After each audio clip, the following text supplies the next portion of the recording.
Gymnázium Budějovická, no. Cukrárna, jsme tomu říkali. Tak Budějovická gymnázium, to bylo pro mě prostě krásný, no, protože já jsem tam prožil kus svýho mládí, já jsem tam byl 8 let a to člověk prostě nezapomene. Já jsem si tam našel strašně kamarádů, v podstatě velká část kamarádů, který teďka mám, tak tam teď pochází. To řekneš Gymnázium Budějovická a hned se ti tam doplnil ten Jakub Šermer. Já mám pocit, že my jsme třeba byli docela taková silná dvojka. Na Jakuba vzpomínám hodně rád, ale jako jsou to takové vzpomínky, které jakoby nejsou úplně jednoznační prostě, no.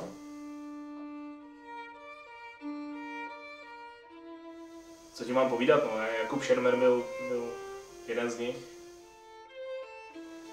Ale třeba Zuzka Kohodlová, tí se ten Jakub líbil. Ona ho fakt obdivovala.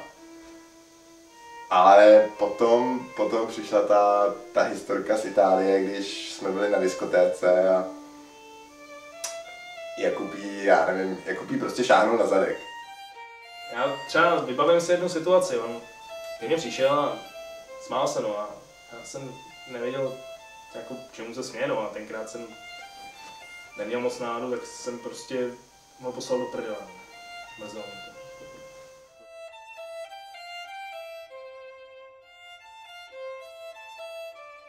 Jakub měl ten propadlý hrudník a nebyl úplně asi s tím spokojený, takže jsme začali chodit ještě s Markem Poníkem, takový chudák, do posilovny a kluci začali brát ten kreatín a ty svaly jim rostly, mě ne tolik, ale já jsem byl zase vyšší, takže mi to nevadilo. Jako hele, moje ségra, já jsem měl ségru na Gimplu, jo, tak ta říkala, ty vole, ty jsou známí tam, z těch si každý dělá prdel, no. Teďka no, co bych řekl o Jakubovi teďka? Jakub Ovce, tam se provalilo, že on o to panictví přišel až před pár lety. A to asi ne každý ví, teďka už to asi ví. A já myslím, že se za to dost stydí.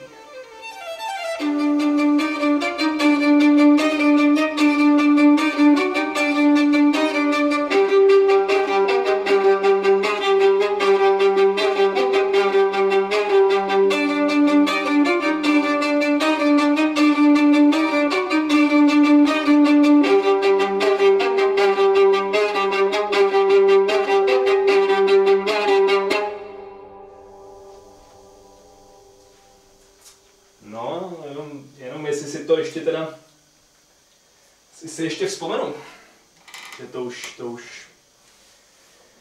už je let, no.